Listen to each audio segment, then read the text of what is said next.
You're listening to Deep Dives with Sharks, a shark podcast focused on shark species, shark safety both for you and the sharks, and news from the past couple weeks. Sit back, relax, it's time to take a dive. Hello, and welcome back to another episode of Deep Dives with Sharks. I am still the host here. My name is Alex, and I do have a little bit of big news. Now, as you know, I do tend to do a lot of polls, especially on the social media that I've made. So I did two big polls. Well, actually, one was kind of a bunch of little polls all combined into one. But the first one, of course, was to figure out what shark to do this week. And if you looked at the title or you saw any of the social media posts that I made as soon as I put this up, it's the ghost shark. So that one also, I was kind of surprised. I thought others would win, but you guys usually surprise me anyway, and that's what comes into play with the second poll, because last episode, I should say, I wanted to figure out what I should call you guys. I got a lot of great suggestions. So some of the ones that stuck out quite a bit. Quick little shout out to Sharkies, Sharkles, Pups.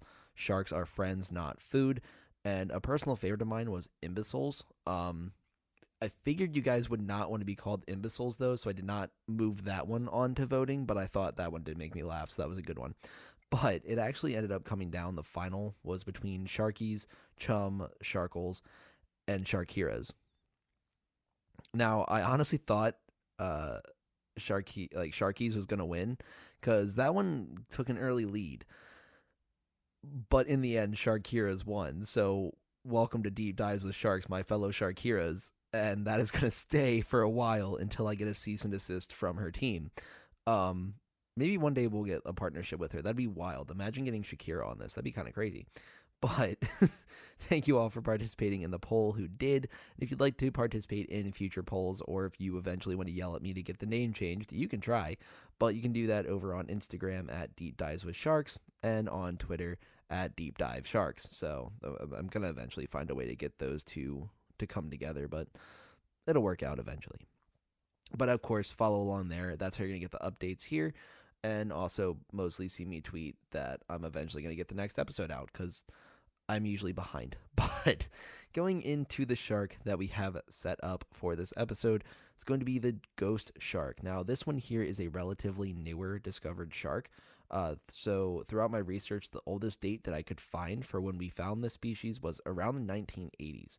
So they have found fossils, though, from the shark that can date back millions of years, though, so hundreds of millions as well. So the shark's been around for a while, or at least descendants of it have been around, but we couldn't really find them because they are a deep sea shark. Now, these sharks are referred to by a variety of names, including chimeras. So for those of you that are Cavs fans, Jason Chimera is back, thank God.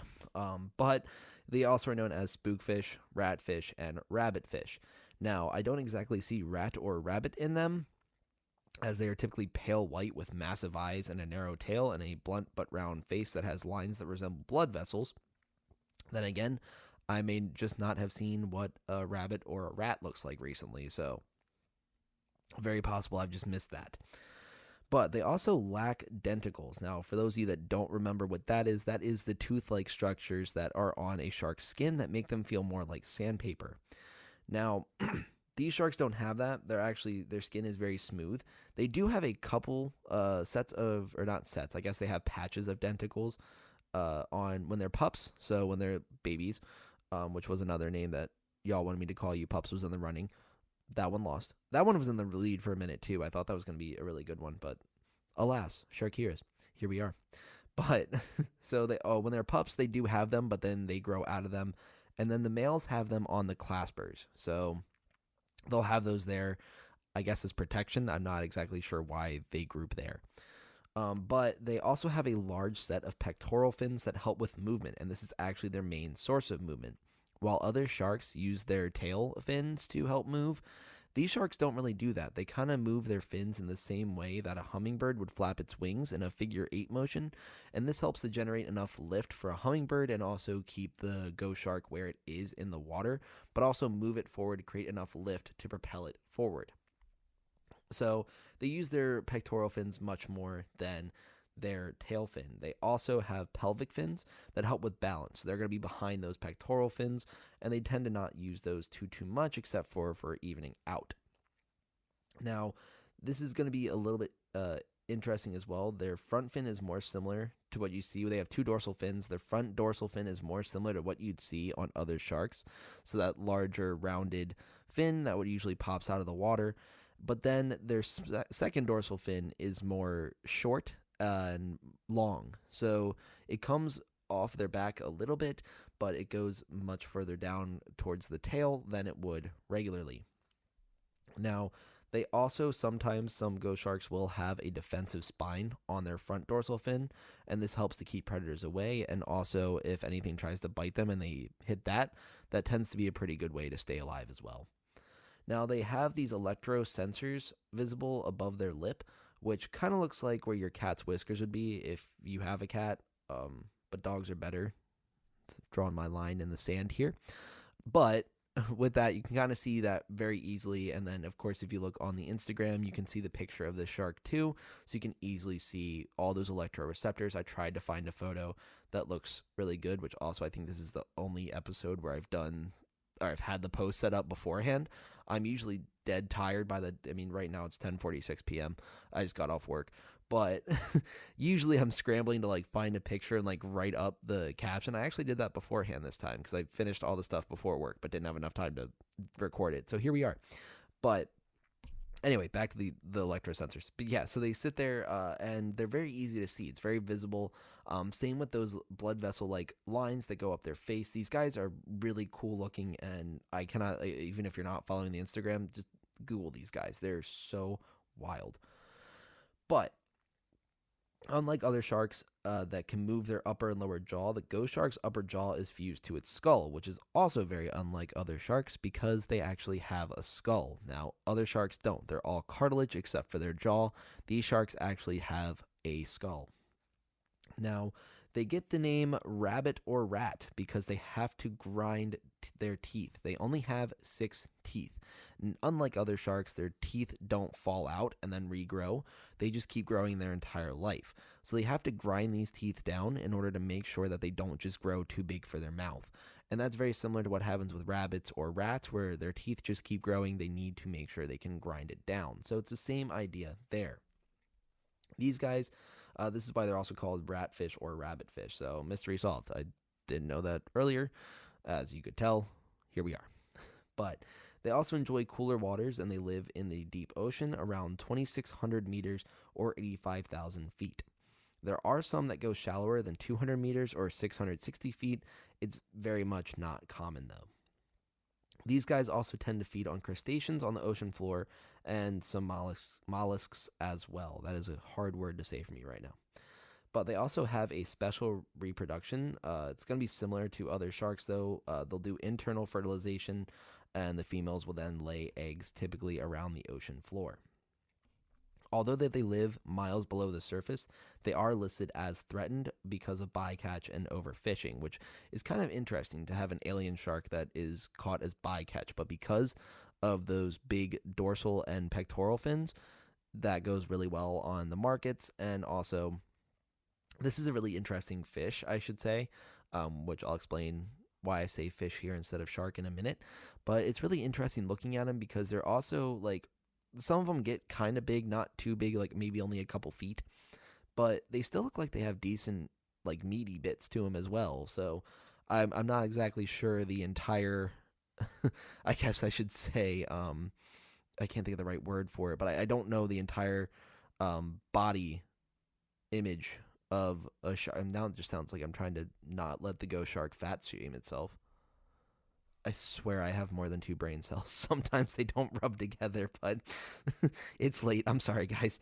But I'm not entirely sure of how like their body placement is. But it does look like there are some parts of the ghost shark that would have like some good meat to it. But one of the reasons why I did not call this a shark in that last moment was because scientists are still debating whether or not this is actually a shark or if it's a fish. There are things that do let it fall into the shark category. And there are things that aren't. So, of course, having those pectoral fins, the dorsal fins, they don't really have a tail fin, though, so that's kind of a pull away. They also do have denticles, but then they also don't. So, there's that issue. And, of course, it also comes with having a skull. That's not really a shark thing to do, but it seems like they're kind of evolutionarily along the shark path, but also evolutionarily off of it. So they're not exactly sure if this is a shark or not, but I figured, layman's terms, it's called a ghost shark. We're going to be doing sharks that are called fish. Eventually down the line, we're going to do the sawtooth, which is actually more of a ray than a fish, but they're always kept with sharks and they've been on Shark Week, so I feel like that is good enough for me to do a sawfish or a sawtooth. Same with the, dogfish. That's a shark.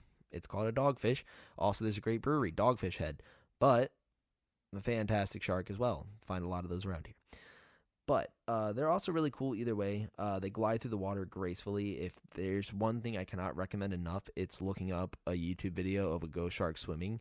It's weirdly calming and peaceful. They just move very gracefully, kind of slowly. Like, you definitely see how it gets the name ghost shark. And I will say it does look a little bit freaky, though. So while I think that they look absolutely adorable, everyone who I've shown this shark to has said they're so ugly and hideous. I think I just need different friends sometimes, but that's okay. If my real life friends are listening, I love you guys. I'm sorry. But no, this shark is definitely freaky looking. So I will give you that warning, but watching it swim is just very calming and peaceful. But that is what I had. Now this one, I wish there was more information out there. I kind of had to ramble a little bit here and there to try to spread this one out a little bit because there's not a whole lot known about these guys. We haven't done a whole lot of research on them. And the ones that we found, most of the specimens that we find are washed up dead. So it doesn't really help to only have dead specimens around. The ones that we find alive are very hard to get to, being so far down in the water. So hopefully as more research comes out, this may be a shark to revisit in the future. But for right now, there isn't a whole lot out there. But of course, if you guys do have questions, anything like that, hit me up on the social medias, or if you have my number, you can text or call me too. I'll be happy to talk to you there. But from there, yeah, we'll definitely talk about it anywhere. But we're gonna go on to the shark safety bit. Now, this one, I realized while talking to one of my friends, who I've mentioned many times on this podcast, the great young William, that I can actually do kind of a multi-parter here because I always talk about how to identify what a shark is doing. But one of the main ways you can identify what a shark is doing is honestly just looking at its behavior. And I've kind of touched on that in previous safety segments, but I never really fully went into it. So I'm going to try to do this bit by bit and kind of see if we can go more in depth with that, starting with their behavior first and going off of aggressive behaviors versus calm behaviors. And then next episode, we'll be looking at like feeding and things like that, hunting, everything, so on and so forth. And we'll spread it out that way as well. But one thing is to also note that every shark species is going to be incredibly different when it comes to their behaviors. So great example is going to be if you look at a great white, it's going to be less timid than a dogfish. Like I mentioned earlier, great whites tend to be about 12, 15, 16 feet long, and a dogfish is usually maybe 1 to 2 at the most, and 2 is really pushing it. So a smaller shark is going to be much more afraid of you, like a black tip reef shark, about 5 feet long. That's usually the average shark size. They're going to be more timid, especially coming up something that's about their size or bigger. But you go up against a whale shark, I can tell you from personal experience, whale sharks do not give any sort of mind that you are there.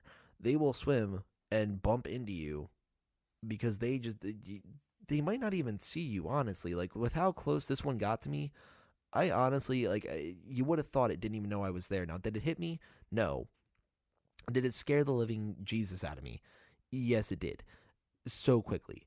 So it's definitely something to keep in mind, I should say, but it depends on the shark you're dealing with as well. First part I will say, of course, is going to be the aggressive behaviors versus curious behaviors, because as I've said a million times over, sharks are really curious. They don't have hands, they have teeth. So the whole thing is trying to decipher, well, is this shark just trying to figure out what I am, or is it about to bite me? Very different there. Now, I will also say, do not punch a shark. I've said it in the first episode, I've said it in the 5th, the 6th, the 7th, probably in every episode. Don't punch a shark. It's not helpful. The whole thing is, if you're just chilling, trying to figure out what's going on, and then someone involved, or the person you're trying to figure out what's going on, punches you in the mouth, you're kind of upset, aren't you? Same way that if a shark's just trying to figure out what's going on and you punch it, it's not going to go, oh, well, I'll leave you alone. It's going to go, all right, we're fighting. Like, it's probably going to bite you. Now, of course, there are people in the world who are lovers, not fighters. There's also sharks in the world that are lovers, not fighters. So if you actually punch it, it might work. But 50-50 shot, that shark's going to be Mike Tyson and come back at you. So you got to be careful. But the first thing to look for when a shark is near you is its swimming pattern and its speed. Typically, sharks will swim at a leisurely pace, but not very fast and without quick bursts of speed if they're being calm. Great example of this is if you've ever been to any aquarium that has a hammerhead shark of any kind, great hammerhead, scalloped, any of those, you'll notice that they tend to swim at kind of an angle, like a 45-degree angle, and that means that they're resting. So you'll see their dorsal fin, instead of being straight up and down, I don't know why whenever I talk about this, I always do the hand motions. You all cannot see me right now. I'm not recording video. But anyway, just know I'm doing the hand motions. So you'll see the dorsal fin straight up and down. Instead, it's going to be tilted to the side a little bit, kind of making that 45-degree angle, showing that they are rested and relaxed. Also, any shark you see in an aquarium, sand tigers are incredibly popular in aquariums, and you'll notice that they tend to be slow moving, not very fast. At Baltimore Aquarium, I was just there this week as well, and the black tip reef sharks that are there, I mean, they are a little bit quicker, but you still see them going a constant pace. And then unless something like spooks them, like there were divers in there early in the morning, getting everything set up, putting the food out, and they got spooked by the divers. They quickly hurried off away from them. So typically, like, there were some that were like kind of like looking at them, but for the most part, they kept their distance. They don't really know what you are, and even in instances where they're in captivity like that, they're not quite sure what they're looking at. Now, great whites, if they're showing an aggressive attitude, they're going to be more of a star pattern. I remember talking about that a couple episodes back. One thing I forgot to mention, I get a lot of this information either from previous research I did through this podcast, but also I looked it up through the Encyclopedia Britannica, and I'm also going to update this, of course, week by week, however long we go over shark behavior, and that is probably going to be one that we revisit quite frequently. But going through there, the great whites, they tend to swim in a star pattern, so they'll kind of do quick motions, and you are the center of the star is what I should mention as well. Like, they are kind of coming in towards you, swimming away from you, and then coming back at you. So that's going to be an aggressive behavior. If they're acting sporadic, they're moving all around, there's really no rhyme or reason to their motions, they're most likely in an aggressive mood. Now, in that case, you find yourself in a situation where you are in the water with a shark that is demonstrating aggressive behavior. You want to try to get out of there as quickly but calmly as possible. As I mentioned in the last episode, a lot of excess splashing, any rapid movements on your part, it could make you look like you're injured or weak, and then the shark's going to probably go for you more likely. But with this as well, the shark is also going to be very curious. They'll usually do a circling pattern around you, and that is simply because a shark has a full 360, hammerheads do at least. I know other sharks with their eyes are more wide set. They get more of a 360 view. Others tend to have still a wider view than humans do with front-facing eyes. So the shark's eyes tend to be more off on the side. And also, if you've ever owned a bearded dragon, you'll notice that they tend to not really look at things head on. They usually tend to look at it from the side. So this kind of helps to make sure they can keep their eye on you, and this will make sure that they can go ahead and like see what you're doing. So rather than being or accidentally putting themselves in a blind spot by trying to face you head on, they have to keep moving anyway. So they usually keep their inner eye looking at you, trying to figure out what you're doing. Now, this as well is a great time to mention that you can control how close they get. Now, mind you, with a shark like a black tip reef shark, they're about 5 feet. They're going to be a lot easier to move away than, say, a 12-foot great hammerhead, 16-foot great white. They're going to be a little bit harder, but at the same time, I'd say hammerheads are pretty easy just by touching their nose right in the middle there.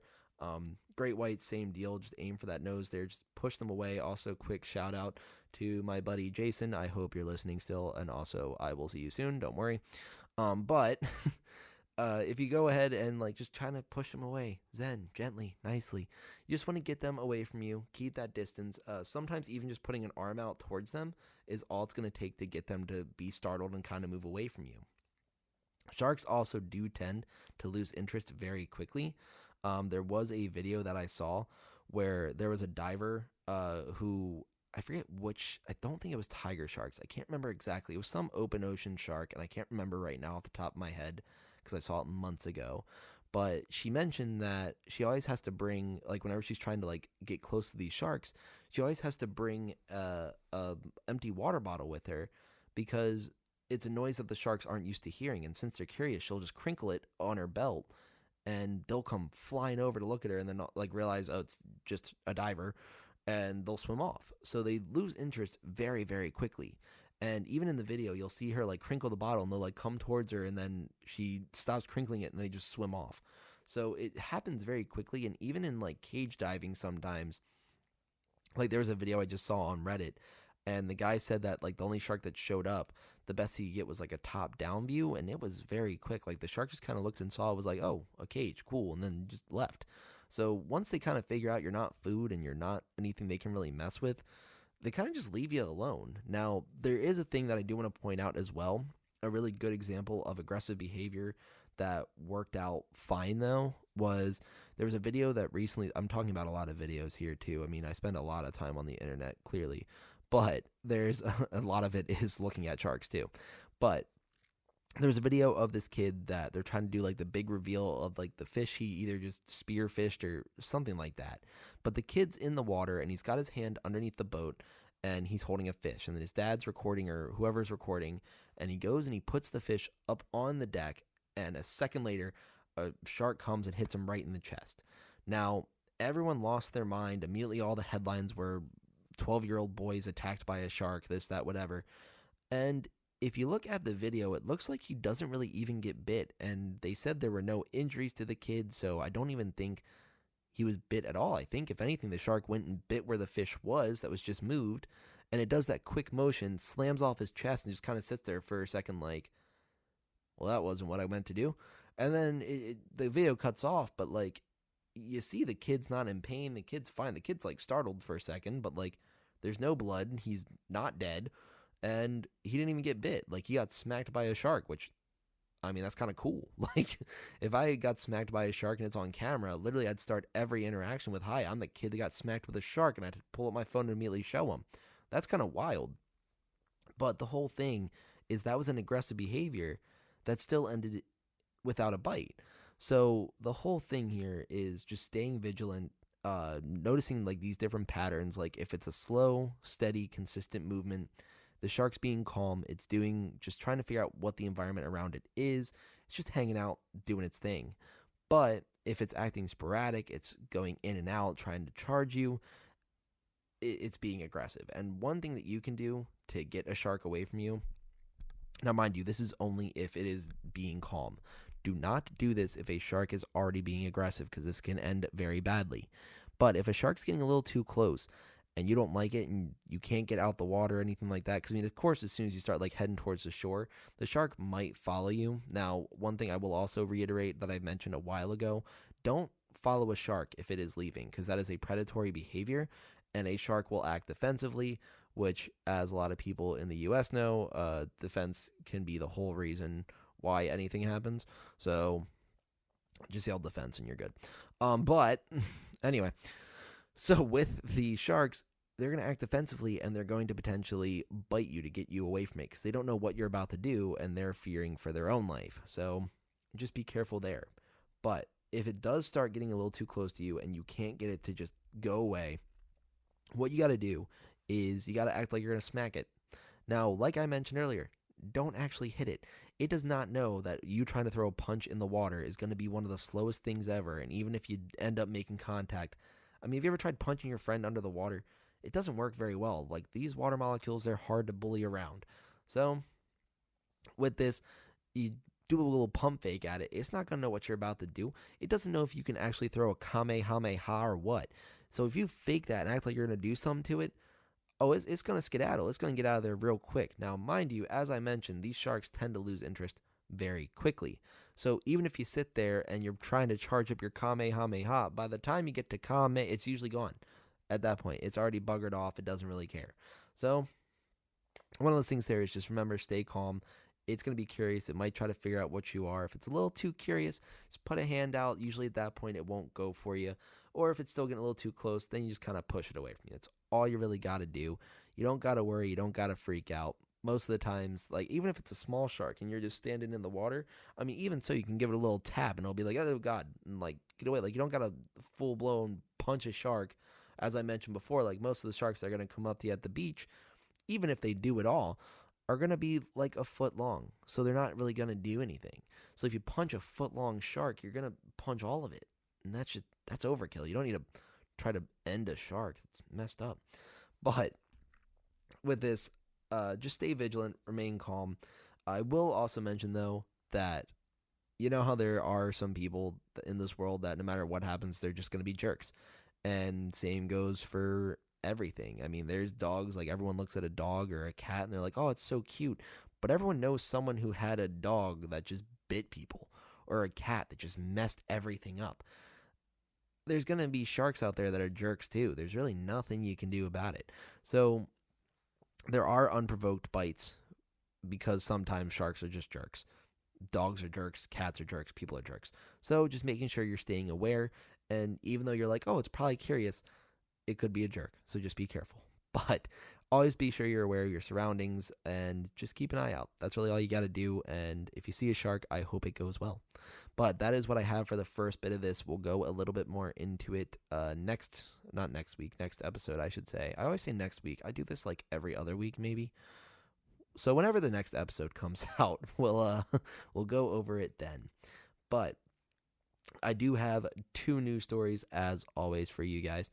And the first one, of course, is going to be angler spying, in quotes, on sharks with camera notices one staring back, off the coast, off the Australian coast. That needed a lot of punctuation, and it did not have it, and I should have practiced that, but I did not, so here we are. But just so we have it again, the angler spying, in quotes, on sharks with camera notices one staring back, off the Australian coast. There we go. That was reported by the Miami Herald. Now, this one, I feel, really highlights what we were just talking about of the curious nature of sharks more than their vicious man-eating tendencies, because sharks don't tend to eat people, but they bite us sometimes. But we're going to try to end that a little bit. Now, I'm really sorry for this name that I might be about to butcher so bad. But it was Trapman Bermagui, really sorry, was filming great white sharks off of New South Wales, Australia. The great white that he was filming for a while had been coming along. There were a couple nearby, and one was eating a smaller hammerhead shark next to the boat. When he went to check it out and see what was going on, he noticed that the shark had popped its head up out the water and was kind of looking back and seeing what was going on too. Now, he was able to get a picture close up of the shark, and he captioned it, "Look at those chompers," which I thought was actually rather adorable. And if you look at the shark, he's just kind of looking up at the boat like, what's going on? And he frequently posts pictures of sharks, so he's around them quite frequently. And he also will show pictures of the fish that he's caught that have been bitten by sharks as he's reeling them in, which also, I feel like this story is a really great encapsulation of everything that I've kind of talked about on this podcast, because this is why I always tell you also to watch out for fishing line and fishing piers and everything like that, because that's an easy meal for a shark. And if you're vibing in there and all of a sudden a fish goes by you and a shark is just trying to get the fish, they might accidentally catch you, so just be careful. But the same way that people are curious about what's going on, sharks are too. They just want to see what you're up to, and sometimes they'll come say hello. So, of course, as I mentioned, people are curious. You see an altercation going on, you kind of hang out for an extra second and see what's going on here. Same way that if a shark sees what's going on, they want to figure it out. So they try to.